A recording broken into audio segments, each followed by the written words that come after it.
Hi, I'm Graci Phillips. I am the full-time community manager and director of indie success here at Indiepreneur. In the hours that I don't spend working, I spend working on my own music, doing session vocals from home, writing and recording commissioned songs, and also generally having a human life. So I stay busy, and a lot of that busy is music.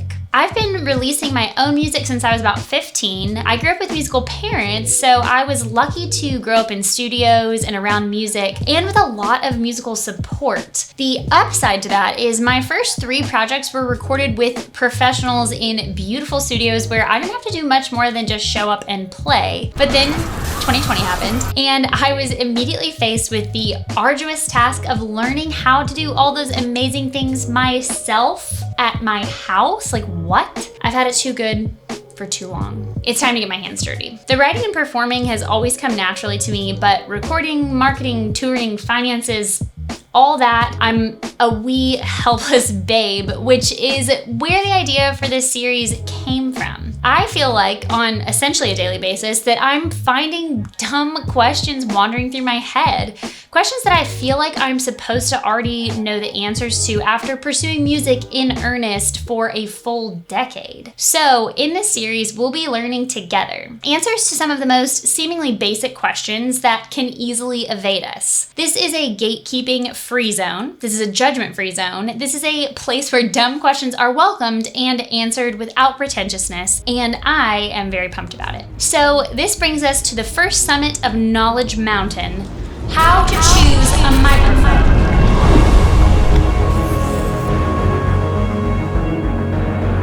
Honestly, with all the recording I do at home, it's kind of wild that I hadn't gotten to this sooner, but I should let you know at the top that I'm not a gear buff. I have some equipment that I love, but I tend to keep it simple, and if a tool does the job, I don't spend too much time obsessing over it. While I do quite a bit of recording at home, nothing that I put out officially, like as Graci Phillips music, I've recorded myself. But I have a lot of videos on YouTube that I recorded myself, and I also do freelance work that requires me to record myself. So I'm not completely green. I know how to plug in a microphone and make it work, but in terms of expertise, I am the rookiest of rookies. If you Google how to pick a microphone, you are immediately accosted with an absolute wealth of information that you couldn't pour through in an entire lifetime, much less an afternoon. And if you're green on recording theory and jargon like me, it can really lose you. And on that note, that's really who this video is for. Beginners. If you're looking for something more technical on choosing a microphone, I promise you those guides are out there. But in this video, we'll be covering broad, overarching considerations for choosing a microphone. So I decided to turn to people that I very much trust. All my badass self-recording and self-producing music friends. So let me introduce them to you. On the artist side, we've got Jillian, Michael, and Jessie.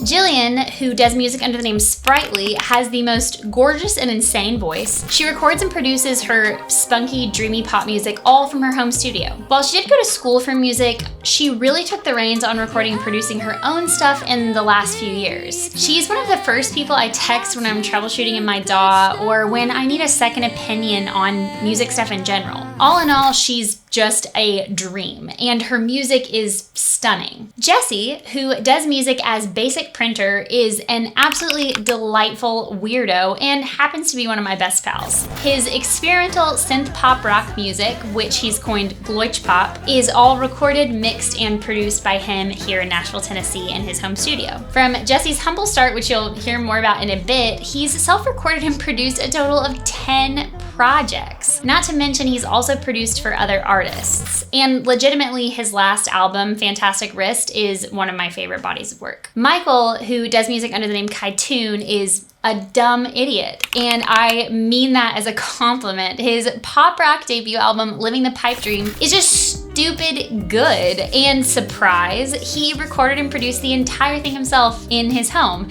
And I really mean the entire thing. The only thing on the whole album that he didn't do himself was the strings. So he's just ridiculous. And if Michael and Jessie look familiar to you, that's because they also work here at Indiepreneur. We've got a talented bunch over here. And speaking of talented, that brings me to the next friend spurts. That's friend and expert that I got to chat with about mics, and that's Jack and Jonah. You probably recognize Jack. He is not only the head of our Indie X agency and the co-host of our Creative Juice podcast, but he's also a very talented musician and producer. Jack got his recording start early, which ultimately culminated in him going to school for production and marketing. Makes sense, huh? Jack has done tons of production work for himself as well as others, worked in big studios, ran his own home studio, and is just incredibly knowledgeable about this stuff. And last but certainly not least, Jonah, who has a dope alien funk project called Dukes, is a wealth of knowledge when it comes to recording gear. Jonah worked for the corporate sales division for Guitar Center for quite some time, which inspired him to go to school for audio engineering. Between working in some of the top studios in LA and actually being a salesman for gear, Jonah really knows his stuff. And he is the director of operations here at Indiepreneur. As I had all these conversations, I was pleasantly surprised that all these people, even with vastly different backgrounds and experience in recording and varied genres, all had very similar things to say on the subject of selecting a microphone. And from these conversations, it was actually pretty easy to determine a solid set of guidelines. So first things first,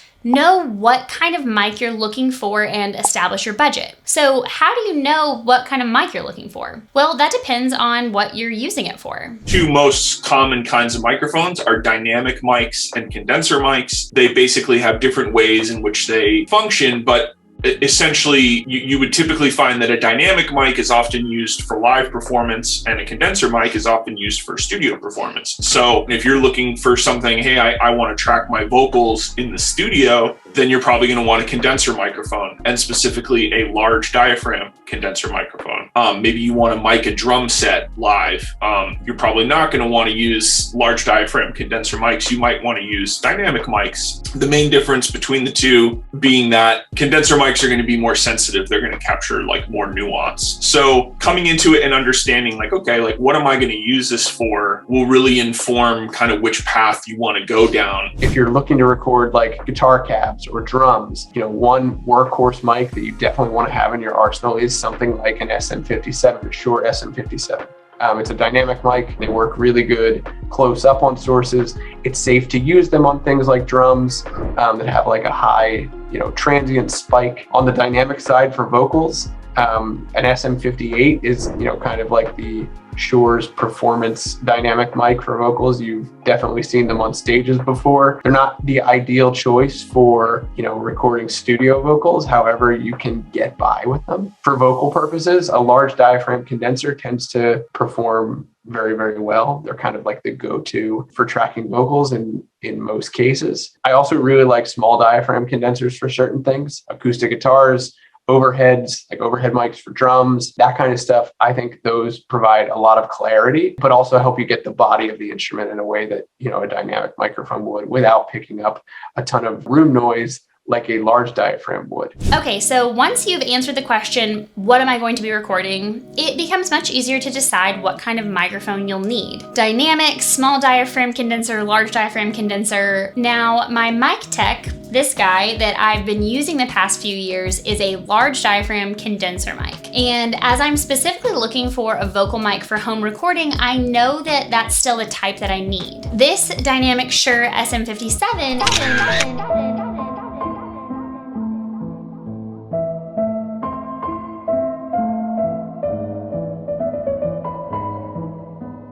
is what I sing into when I play live. I've also used it to record vocal demos, but I don't make a habit of that. Condenser, dynamic, dynamic, condenser, condenser, dynamic, condenser, dynamic.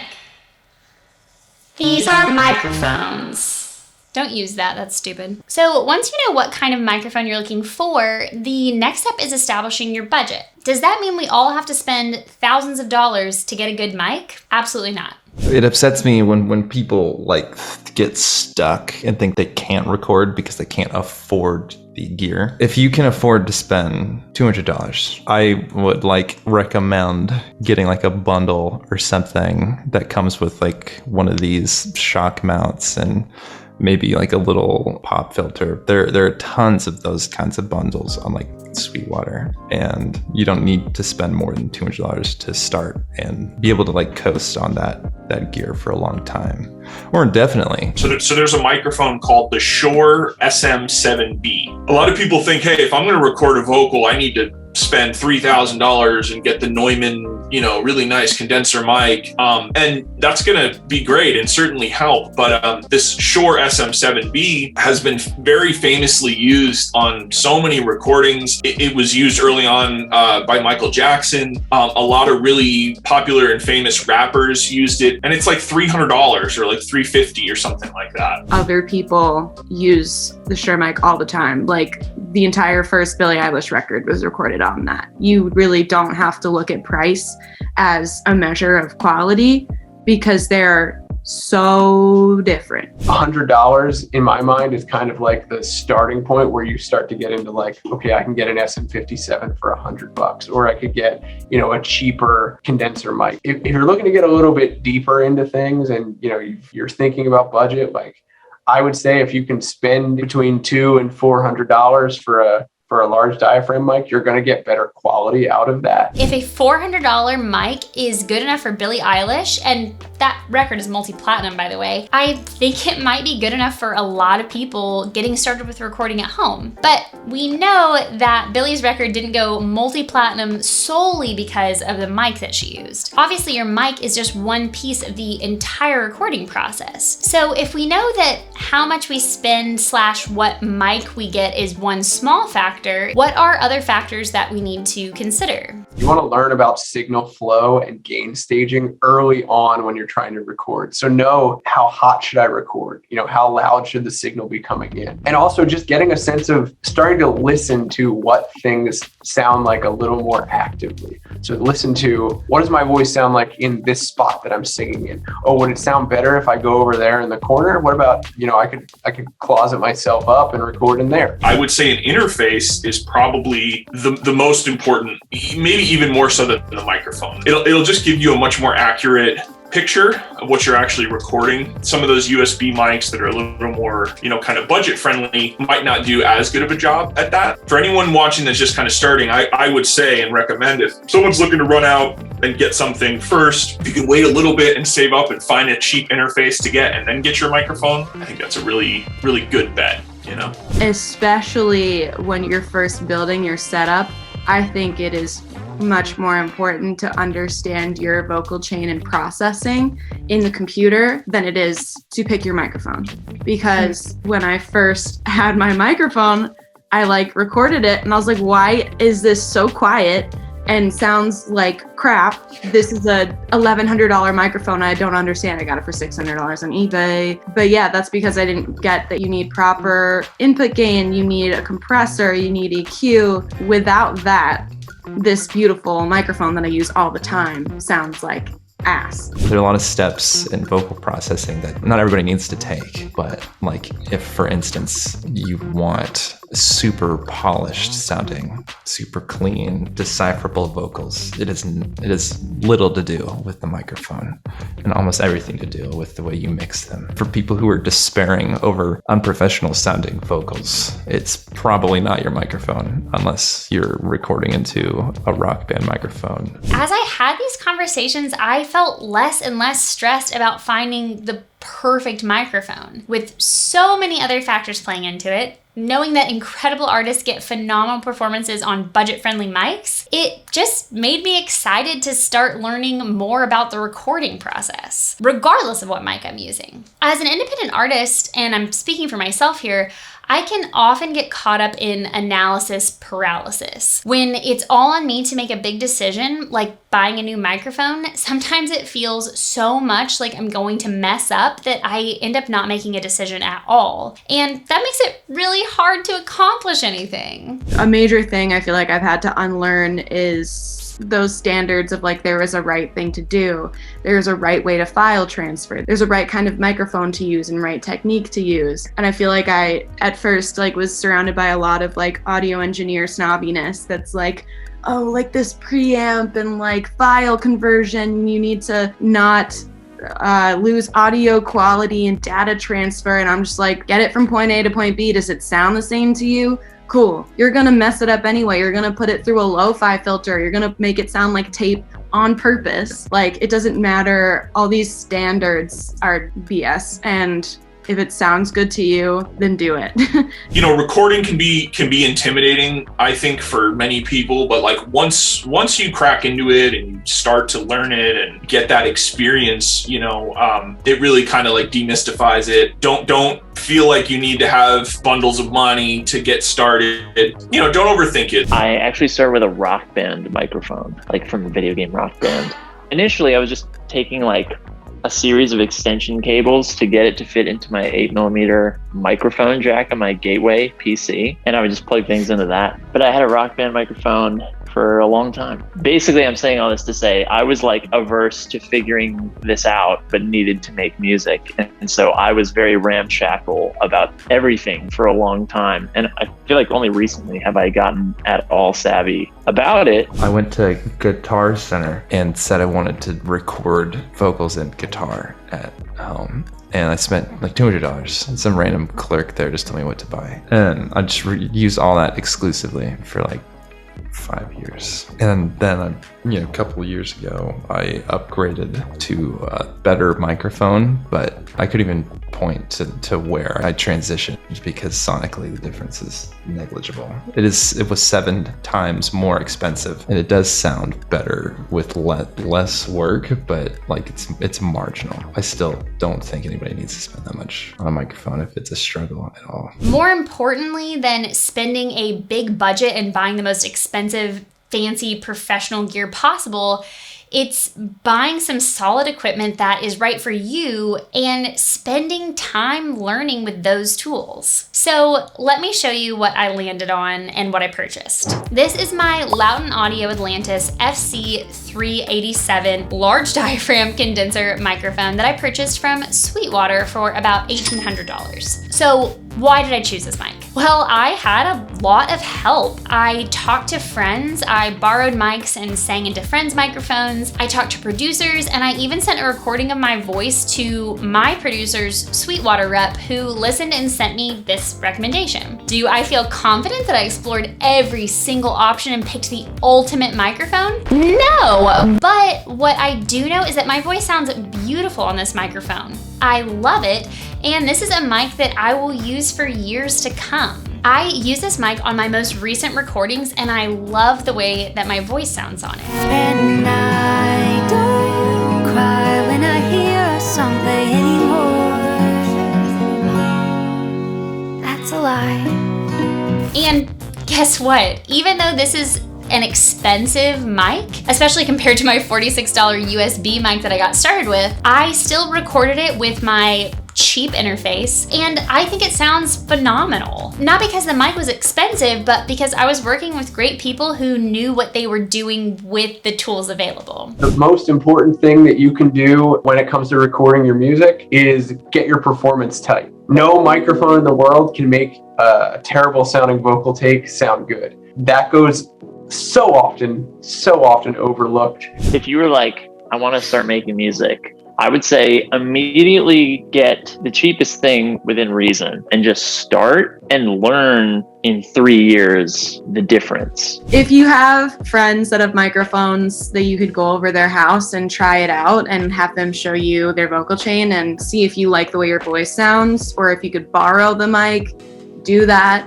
If you don't have anything like that, you can start with something very standard like the SM7. Looks like this. Your vocal chain, don't expect it to sound good when you just plug it right in, and then use the tools you have available. Just start throwing stuff at the computer and don't hold yourself to too high of a standard. Just make things. If they sound good, they sound good. Don't feel like there's too much of a barrier to entry, because there's not.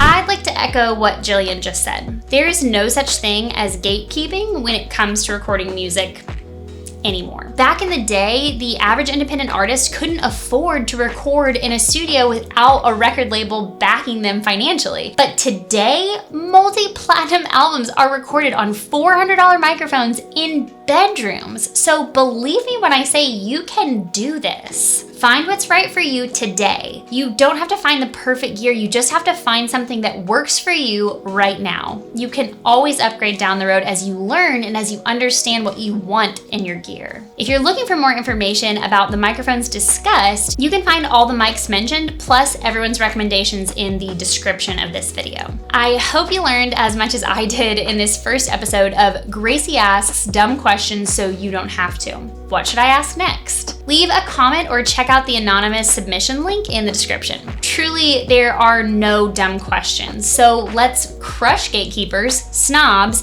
and pretentious jerks. Creative good vibes only. We're all learning, so let's do it together. I've been Graci Phillips for Full Stack Creative. Don't forget to like and subscribe, and I will see you in the next video.